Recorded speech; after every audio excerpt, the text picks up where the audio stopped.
Bonjour ou bonsoir, c'est selon, chers internautes. C'est toujours pour moi une joie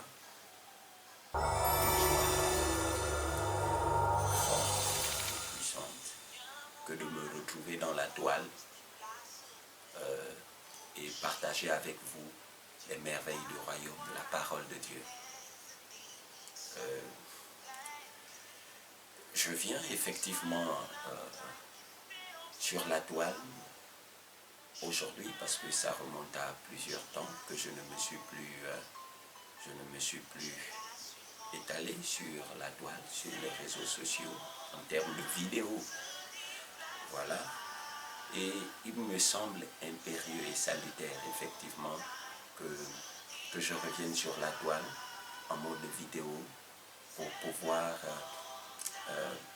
faire bénéficier à plus d'un, à mes chers internautes, leur faire bénéficier de ce que je reçois, de ce que j'ai reçu de Dieu par rapport à cette situation qui défraie la chronique dans le monde entier.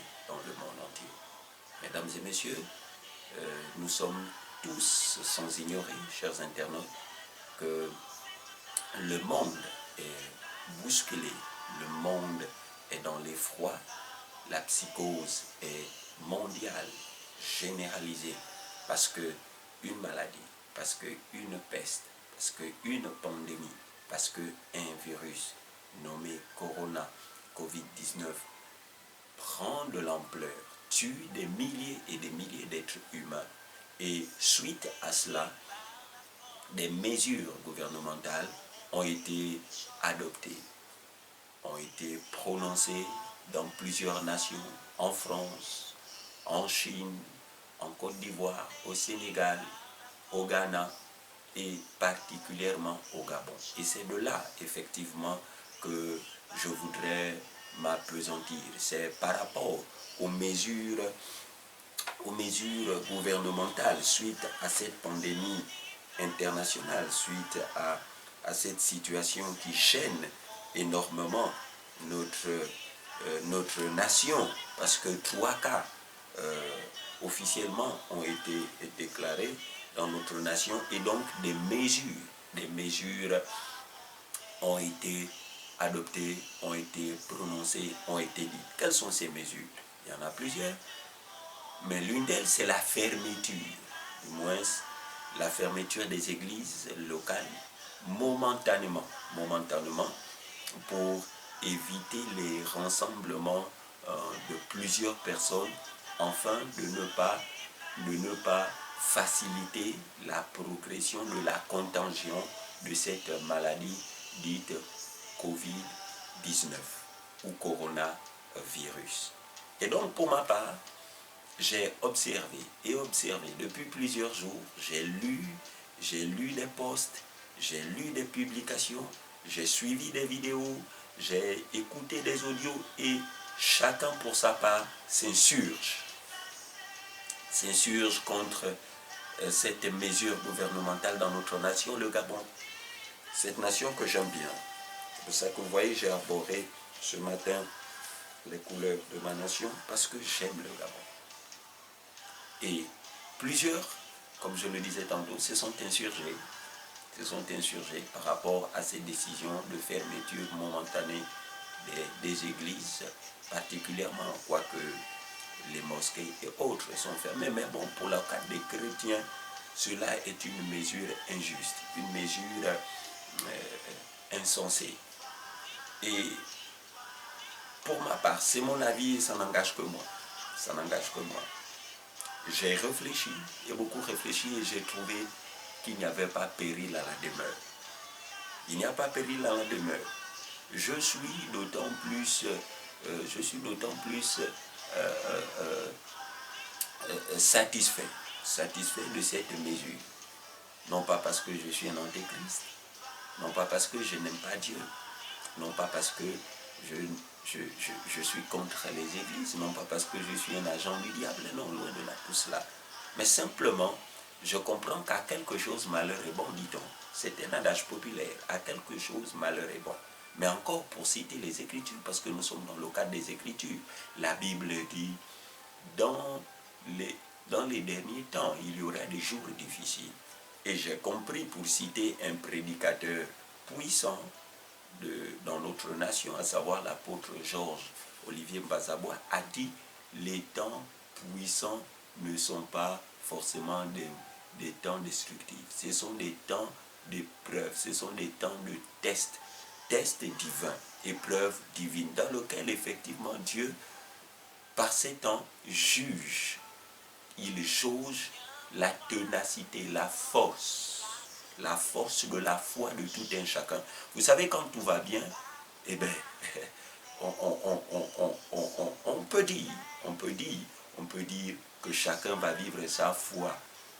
Mais quand tout va mal, c'est là qu'on voit le vrai chrétien. C'est dans les temps difficiles de manque d'argent qu'on voit le vrai chrétien qui ne va pas se corrompre et se prostituer pour avoir de l'argent. C'est dans les temps difficiles de la maladie qu'on voit la véracité, la profondeur, la ténacité, la force de la foi du vrai chrétien qui ne va pas aller chercher des solutions ailleurs chez les marabouts, les tradipraticiens et autres. Bref, c'est dans les temps difficiles que l'on réalise qui est chrétien et qui ne l'est pas. C'est dans les temps difficiles qu'on voit celui qui aime Dieu et celui qui ne l'aime pas. Ce n'est pas dans les bons temps. Chers internautes, ce n'est pas dans les bons temps, c'est dans les temps difficiles. Et donc je me dis que le coronavirus dans notre nation fait partie des temps difficiles. Et de ces temps difficiles, je suis convaincu que c'est des temps de preuve, des preuves de l'intimité. J'en parlerai tout à l'heure. La mesure gouvernementale est quelque chose de bon à ceci. C'est qu'elle nous permet de jauger.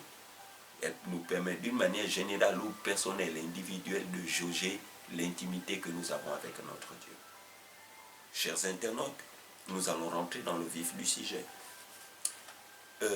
Je pense que le christianisme n'est pas seulement une religion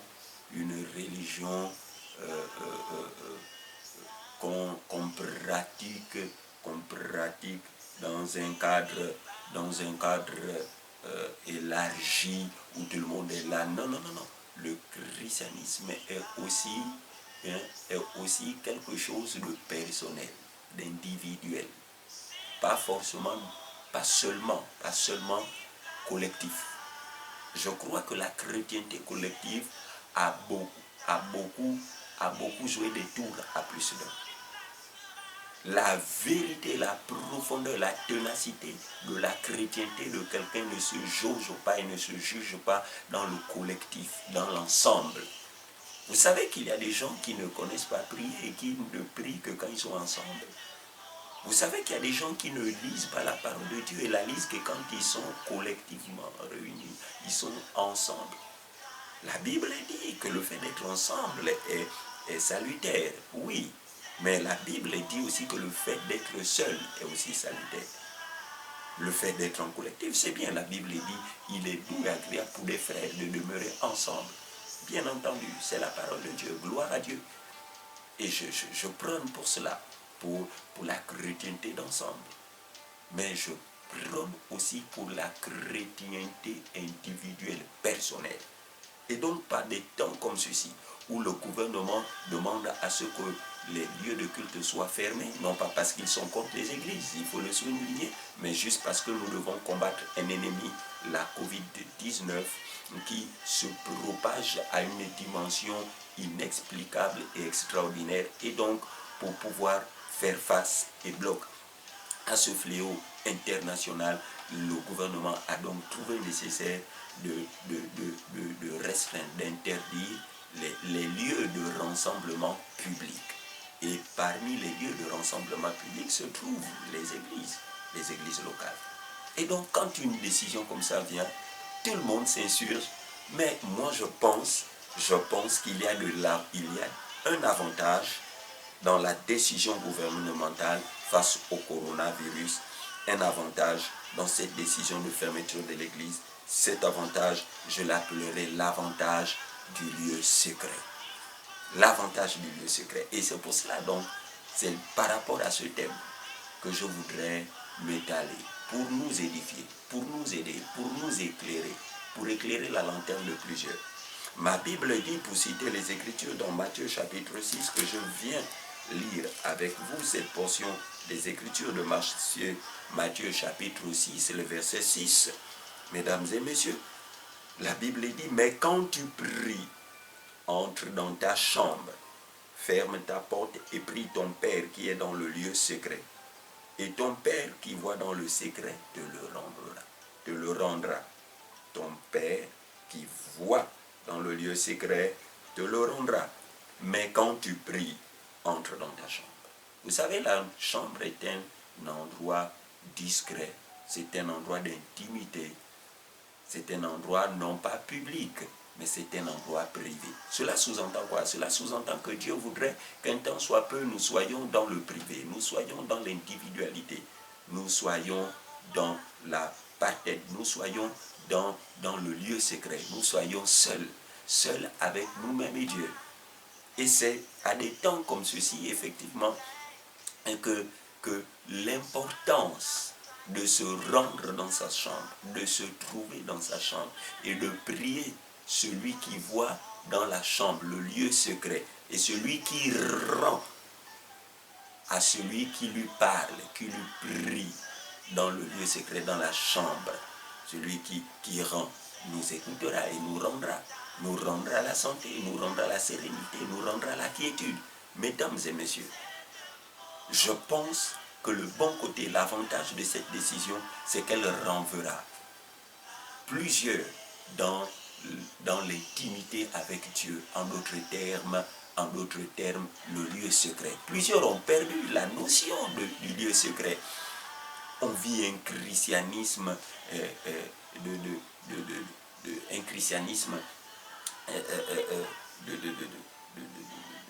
de groupe, mais personnellement, nous n'avons plus d'intimité avec Dieu. Mais je pense que, alors que les églises locales, les bâtiments du moins, sont fermés, c'est alors que chacun doit retrouver le lieu secret, la chambre, là où le Père voit et il rend.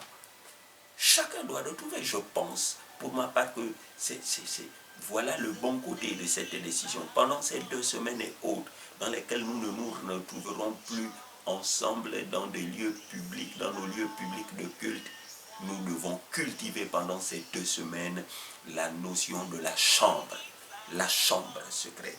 La chambre, lire dans sa chambre, prier dans sa chambre, méditer dans sa chambre, jeûner dans sa chambre. Il est important. Nous vivons un christianisme de façade. Nous sommes là, nous allons, au lieu d'ensemble, nous levons les mains pour qu'on voie que nous sommes vraiment encore dans la foi. Nous sommes zélés, nous aimons Dieu. Et quand nous nous retrouvons chez nous, nous ne nous faisons pas, nous ne louons pas, nous n'adorons pas, nous ne prions pas, nous ne lisons pas la parole. Mais je pense qu'à quelque chose malheur est bon. Cette décision gouvernementale est une décision qui va nous aider, qui va t'aider, qui va m'aider, qui va nous aider à revenir seul à seul avec Dieu, dans le lieu secret, dans la chambre, là où le Père voit le lieu secret. Je suis venu dire à un internaute gabonais que cette mesure t'aide et t'aidera à vivre un christianisme véritable dans le lieu secret. Dans le lieu secret. C'est le temps de revenir dans le lieu secret. Je sais que dans le lieu secret, c'est là que Dieu parle. Jésus avait l'habitude d'être seul dans le lieu secret et prier le Père, parler avec le Père. Et c'est là qu'il recevait des choses. Le lieu secret est d'une importance capitale, indescriptible et inchangeable. Le lieu secret. Mesdames et messieurs, ne voyons pas toujours en mal cette décision, mais retirons ce qui est bon de cette décision. Qu'est-ce qui est bon de cette décision? C'est qu'elle donne la possibilité à tout un chacun de revenir dans l'intimité, dans le seul à seul avec Dieu, dans le face à face avec Dieu. De se soustraire d'abord du brouhaha des frères et des sœurs, de la collectivité. Non, mais de revenir seul à seul avec Dieu. seul à seul avec Dieu. Selon que d'ailleurs la Bible dit que le salut est personnel. Dieu est un Dieu aussi du seul à seul. Dieu est un Dieu du face à face. Généralement, quand Dieu a voulu parler à quelqu'un, il l'a toujours fait seul à seul. Je pense que ces temps où nous ne pouvons plus nous retrouver à plusieurs pour prier, pour adorer, pour louer, sont des temps où nous devons nous retrouver seul à seul. Et c'est alors que Dieu va nous parler. C'est seul à seul, du haut de la montagne, que Dieu parla à Moïse, lui confiant les 10 commandements. C'est seul à seul que Dieu parlait à Jésus-Christ. C'est seul à seul que Dieu a toujours parlé à ses enfants, que Dieu a toujours parlé à ses coins, que Dieu a toujours parlé à ses serviteurs. Seul à seul. C'est seul à seul que Dieu a dit à Abraham, lève-toi, va dans le pays que je te montrerai. C'est seul à seul. Seul à seul. Et je pense que cette mesure nous amène à revenir dans le seul à seul avec Dieu. Dans le face à face avec Dieu. Vous savez, dans le seul à seul, nous ne sommes pas hypocrites. Dans le seul à seul, face à Dieu, nous ne sommes pas hypocrites. Vous savez, il y a des prières hypocrites que nous faisons quand nous sommes là d'une manière collective, corporelle, au sein de l'église locale. Il y a des choses que nous ne pouvons même pas dire à Dieu parce que nous nous gênons, nous avons honte. L'hypocrisie remplit notre être et notre cœur et nous avons du mal même à citer nommément nos péchés pour dire Seigneur, j'ai forniqué, je te demande pardon. Seigneur, je suis adultérin, je te demande pardon. Seigneur, je me masturbe, je te demande pardon. Nous ne pouvons pas dire ça parce que nous craignons que celui qui soit devant nous, derrière nous, à notre gauche ou à notre droite, entende et dise de nous, mais c'est un fornicateur. C'est ceci. Mais dans le seul à seul, on peut se jeter dans la présence de Dieu et dire à cœur ouvert, citer à cœur ouvert nos péchés devant Dieu, dire à cœur ouvert à Dieu ce que nous voulons, dire à cœur ouvert à Dieu ce que nous voulons qu'il fasse.